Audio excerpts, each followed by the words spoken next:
news. Dozens of cyclists gathered at High Park tonight, pushing back against the Ford government's move to restrict the building of new bike lanes in the city, calling it an attack on cyclists.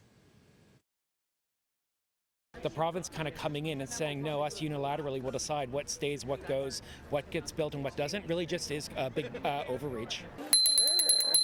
Organizers of the rally at High Park say Premier Ford has launched an Us versus Them campaign against people on bikes. So these types of infrastructures are really meaningful to people.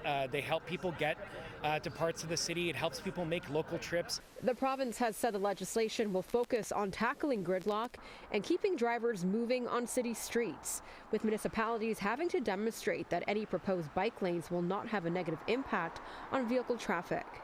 Many here say the idea could be potentially dangerous for those who cycle regularly on our roads.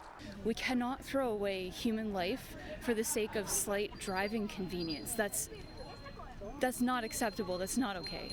Mayor Olivia Chow says she opposes the limitations of power by the Ontario government. It's always better when we work together, and we can always improve things. So let us also remember all mode of transportation is important. And we need to make it safe so we don't have deaths, because we are committed to Vision Zero. So let's work together. The Association of Municipalities of Ontario also reacting, releasing a statement that reads in part, there have been recent examples of unintended consequences when the province has tried to take over local decision making.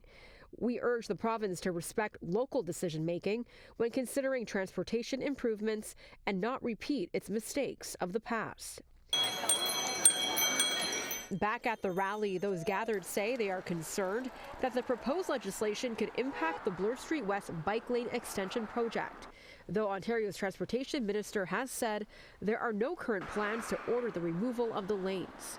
The pending legislation will be introduced once the legislature resumes October 21st.